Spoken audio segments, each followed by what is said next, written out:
Greetings,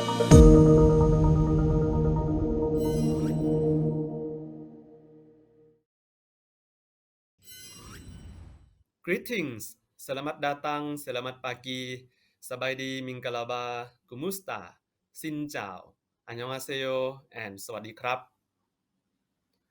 Today's presentation topic is public diplomacy matters for ASEAN-ROK relations. This lecture is my personal views. They do not represent those of my affiliation. Before I start, I would like to congratulate the Korea Foundation on its 30th anniversary. You are actually 1 year younger than me, so we are in the same generation. As a friend, I can say that KF is one of my best friends. While studying in Korea, I had received numerous valuable supports, both technically and financially. I had chances to have networking dinners with distinguished scholars from all around the world, as well as high-level officials of KF. I had chances to attend several events organized by KF, including KF Friends Night, KF Workshop on Unification, KF Theme Field Trip to Kanghwa Island, Suwon, and Gwangju, and the inaugural Public Diplomacy Week in 2018. After returning to Thailand, I still remain active in attending insightful seminars sponsored by KF. Therefore, I'd like to express my grateful appreciation to KF and would like to ensure that you always have my back. I'm going to present my personal perspective and experiences related to the New Southern Policy or 신남방정책. Historically, this is very first time in Korea's diplomatic history that South Korea considers ASEAN as key strategic partner parallel to its neighboring countries, including US, China, Japan, and Russia. President Moon Jae-in sent a special envoy to the region in his first month of administration. He also pledged to visit our 10 ASEAN countries, and he could fulfill his promise. Before the ASEAN-ROK commemorative summit, which was acknowledged by President himself as the largest multilateral meetings of his government, was held in November 2019. Moreover, the Mekong ROK summit was hosted for the first time, as parallel to the commemorative summit. South Korea has expressed its interest in enhancing multidimensional connectivity with the region. President Moon announced the New Southern Policy Plus to focus more on the post-COVID-19 recovery, which is relevant to the current situation. Institutionally, the Department of ASEAN and Southeast Asian Affairs, or ASEAN-ROK, was established under the Ministry of Foreign Affairs. Overall, these efforts laid the groundwork for deepening government-to-government relations. However, government-to-government relations are not the only channel both sides work together. People matter. Public diplomacy matters. The Moon administration has been very active in promoting ASEAN to the Korean people. First, the ASEAN Culture House, or ACH, officially opened on September 1st of 2017. This is the first ASEAN Culture House outside the ASEAN region. There are several interesting activities, drawing wide-ranging attention from Korean as well as ASEAN nationals living in South Korea, such as ACH Invitation Program and ASEAN Korea Futurist. Second, to commemorate the 30th anniversary, the government designated a road located in Busan as ASEAN-ROK. In addition, the ASEAN Korea Center organized the ASEAN Korea Trend event in 2019. Personally, I really like the concept of this event, bringing around 200 influencers, participants from our ASEAN countries and South Korea to enjoy the 3-day day trip to Busan, Gyeongju, North Gyeongsang, Suncheon, South Cholla, and back to Seoul. At that time, I gave an interview to several media outlets, including the Korean National Broadcast of Minpangsong and Chungang Ilbo, that it is important for people to know Korea has more than K-pop and movies. I also anticipated that the future of ASEAN-ROK is bright. Apart from the official events organized by the government, I see goodwill and strenuous efforts by other stakeholders in South Korea to win hearts and minds of ASEAN people. For example, Hankuk University of Foreign Studies or HUFS and Busan University of Foreign Studies or BUFS, who have been active partners of ASEAN embassies located in Seoul, have arranged various activities to raise awareness of Korean people via academic lectures and seminars. For example, the Thai section at HUFS hosted the international conference to commemorate the 60th anniversary of Thailand-ROK diplomatic relations. I was invited to share my views on public diplomacy there. Talking personally to other invited speakers from Thailand, they expressed impression towards the Korean scholars, as many of them have very, very good ASEAN language proficiency and know better about individual country than many locals in ASEAN. The Korean universities also play an essential role in promoting ASEAN culture to the Korean society. Many Korean professors are cultural ambassadors for ASEAN countries. Some are more ASEAN than ASEAN nationals themselves. This characteristic is a strength of people-to-people connectivity between ASEAN and South Korea. It reflects people-focused or 사람 중심 component in the new Southern policy. On peace dimension, I was very fortunate to witness the two most important international events during the Moon administration. First is the Pyeongchang Winter Olympic Games. Second is the third Inter-Korean Summit. Both events were organized in 2018. To be honest, Pyeongchang Olympics was my first time to spend 600,000 won to buy a ticket for a mega event. It was sad that I missed the chance to buy a ticket for the opening ceremony to see the ice skating show performed by our Yewang Nim or Queen Kim Yona, as well as the two Koreas walking together. But at least I grabbed a second most expensive ticket to experience the Peace Olympics. I even keep a bottle of drinking water named Pyeongchang-su as my souvenir. Just want to share with you another funny story related to the Olympics. After the ceremony ended, I returned to Seoul Station around 4:30 to 4:45 a.m. to go back home. I took a taxi to my residence. As a kukpong, I sang Korean national anthem or Kukka. The taxi driver was so surprised and he gave me a 50% discount for taxi fare. And this is a kind of interesting story of how people matters in sharing the narrative of peace for the Korean Peninsula. 2 months later, on Friday, April 27th, I had an unforgettable opportunity to bring the team of Thai PBS, KBS alike to Kintex, a designated media center for a historic inter-Korean summit. I was there as an assistant to the team. However, when I explained the circumstances between the two Koreas from an academic view, it seems that the reporter was quite impressive.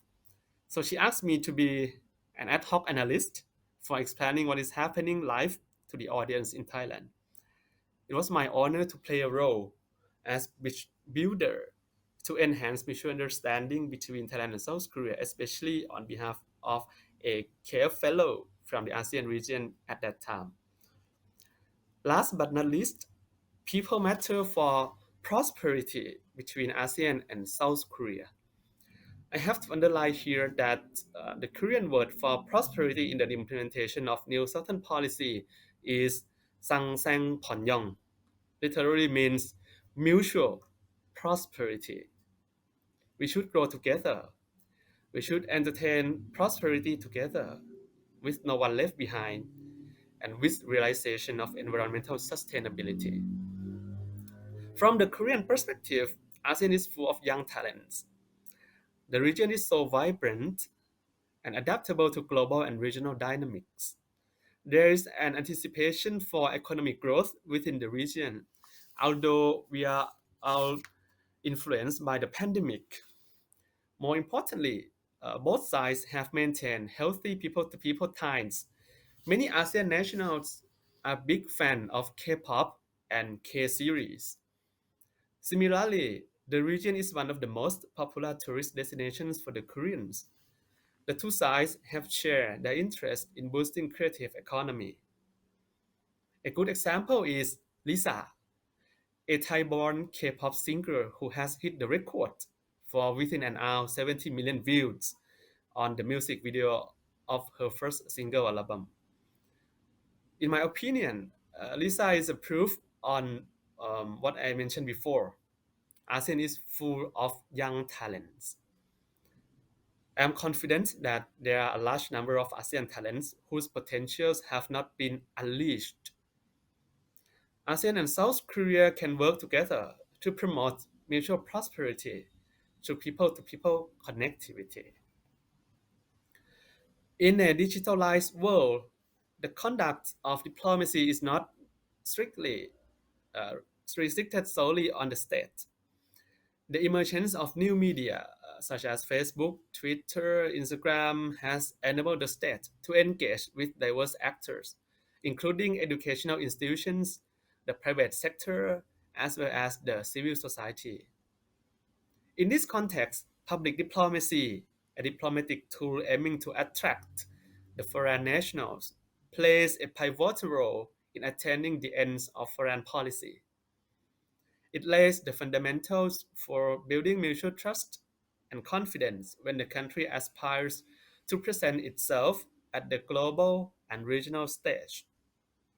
Besides, public diplomacy can attract volumes of trade and investment and scale down the international conflicts derived from misunderstandings and disinformation. Generally speaking, public diplomacy is a vaccine for protecting our people from these diseases.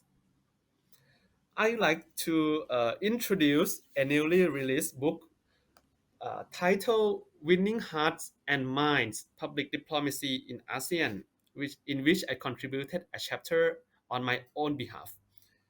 Thanks to the Singapore International Foundation, or SIF, another good friend of mine who was born on the same year as KF, for inviting me to write an essay and to discuss with other distinguished speakers at the Public Diplomacy in Asia Conference 2021.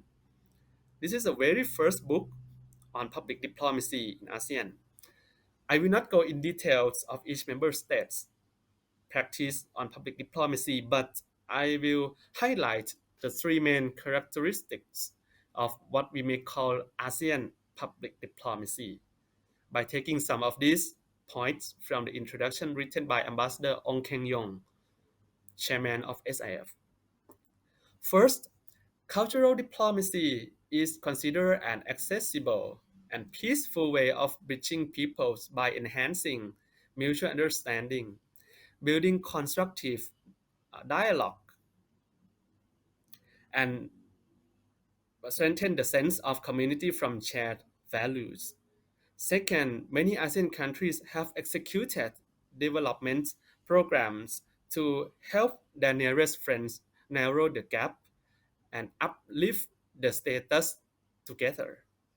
Third, there is a tendency towards digitalization within the region, as the countries have been engaging digital tools in their conduct of diplomacy and considering digitalization as a topic for international cooperation. To conclude, ASEAN public diplomacy aims to build cooperative advantage rather than competitive advantage. After learning the overview of public diplomacy concepts in ASEAN, now it is time to see an example of ASEAN Roundtable. It's my great pleasure to introduce you this initiative. It is a student-led public diplomacy I initiated in 2018 while studying at Graduate School of International Studies, Seoul National University. I'd like to express my grateful appreciation to GSIS, SNU, the ASEAN Korea Center, and a private Korean law firm for their valuable support. As you see, our vision is to be the best practice of people-to-people connectivity between ASEAN and Korea. By first promoting mutual understanding via people engagements, and second, providing a platform for ASEAN and Korean students to engage with other organizations located in Korea. We have two core strategies. First is branding ASEAN. As you see, we apply the ASEAN way to our working style. Actually, when people talk about ASEAN way, we always think about consultation, think about consensus. And yes, I made a consensus at this roundtable with my coordinators. We encourage the members to present their own analysis on how they see the current issues in international affairs so that we spread the narrative of ASEAN to our friends from around the world. We share updated information on ASEAN and its member states in Facebook group so that people can discuss and share their ideas in order to make it as everyone's roundtable, not just Seksan's roundtable. We also arrange the international conference related to ASEAN-Korea relations. To bridge the people, we cooperate with ASEAN-related organizations. At that time, ASEAN Korea Center was very active to support us. Actually, I planned to invite the speakers from Korean and ASEAN private sectors to deliver speeches and discuss with the members. However, it seems that we did not have a lot of time to organize this kind of events. So most of them at that time, it was like internal events. I'd like to share with you some photos of our activities. You can see that we have presentation each week, every week, except midterm and final week. We have speakers from all around the world, including ASEAN countries, Korean students, even those from the European Union or African region also joined our roundtable. And interestingly, it seems that the people from outside the ASEAN region were very active in discussing, in sharing, in bridging the ideas and engagements with us. I also served the ASEAN food, such as pad thai, pho, and some Malaysian and Singaporean foods, if we could find, to our friends, so that they cannot just learn about ASEAN, but they can test ASEAN as well. The highlight of our roundtable at that time was the visits to ASEAN-related organizations. We went to Vietnam Embassy, and the ambassador at that time, Ambassador Nguyen U Chu, welcomed us at his residence. It was very exclusive, and this is the highlight, really highlight, because I heard from many friends that they really like this event. They could not access directly to the embassy without this roundtable playing a bridging role. So this is very interesting one. We also went to the Presidential Committee on New Southern Policy and Trilateral Cooperation Secretariat. Mr. Park Jae-kyung, who is currently Director General of Department of ASEAN Affairs, welcome us and share his views on the next step or the way forward for the New Southern Policy. So this is kind of our honor to directly exchange our views with the policymakers. We also went to the TCS, Trilateral Cooperation Secretariat, to learn from our partners from China, Japan, and ROK, to learn how can we cooperate. And we propose some ideas how ASEAN should connect with these three countries. For promoting strategies, we did many SNS posts on Facebook, mainly on Facebook, and we received some support, valuable support from the ASEAN Korea Center to interview us and wrote some articles in Korean so that we can promote ourselves to the Korean society as well. Final promoting strategies is the guest lecture. I try my best to connect GSIS SNU with other schools. At that time, the KDI school invited me to share some ideas about advancing partnership for sustainability in ASEAN, why and how, which was the theme of Thailand's ASEAN Chairmanship in 2019.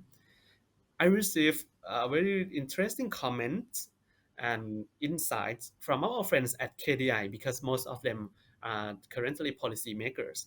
So this is the way I try to work and branding ASEAN, reaching people in South Korea. Finally, I'd like to show this photo, which is our opening ceremony. At that time, Madam Chang Yeon-ju Jessie, who passed away a few months ago, joined us, and she also expressed the support on behalf of the ASEAN Korea Center at that time, as she was acting Secretary General. Therefore, I'd like to share this to remember her support to our ASEAN Roundtable. Currently, we are planning to make it an online platform. I would be happy if KF would take this ASEAN Roundtable as a prototype for engaging ASEAN people living in South Korea. KF could start by encouraging Korean professors and students teaching and studying ASEAN or Southeast Asian studies to create a platform in their universities. They can engage ASEAN students by asking them to present or share their stories about ASEAN or their own countries. The issues do not need to be academic. Just a simple story of daily life or how ASEAN and South Korea see things would be constructive. When the pandemic disappears, which we don't know actually when, and we can return to the old normal, I would recommend KF Global Center and ASEAN Culture House to organize TED Talk about ASEAN or its member countries. This is my first recommendation, to create platforms for people engagement. My second recommendation is to institutionalize ASEAN-ROK networks. I strongly recommend the Korean government to consider organizing the ASEAN-ROK Public Diplomacy Conference. It should be hosted annually by KF. I learned that there is China-Japan-ROK Public Diplomacy Conference, then why not ASEAN? As said before, public diplomacy, digital diplomacy, cultural diplomacy is what both sides have shared interest. ASEAN and South Korea also encountered challenges from misunderstandings and disinformation. This conference can be a platform for policymakers as well as scholars to sit together, analyze the situation, and come up with practical solutions. An additional activity is the activation of Korea alumni networks in ASEAN. There should be a synergy among those who were once in South Korea for studying or training in both short and long term, especially those who received a scholarship from the Korean government or KGSP or KF or KOICA. The RK embassies in ASEAN may need to support the establishment and the operation of Korea Alumni Association in each ASEAN country and promote international cooperation among these associations. Last but not least, if not too much, I would strongly encourage or recommend KF to consider setting up the branch office in our 10 ASEAN countries. To win hearts and minds of ASEAN, South Korea needs to catch up other dialogue partners. It is time for Korean government to boost people-to-people connectivity between ASEAN and South Korea. Building on the two sides have been reciprocated, there is still more room for South Korea to play.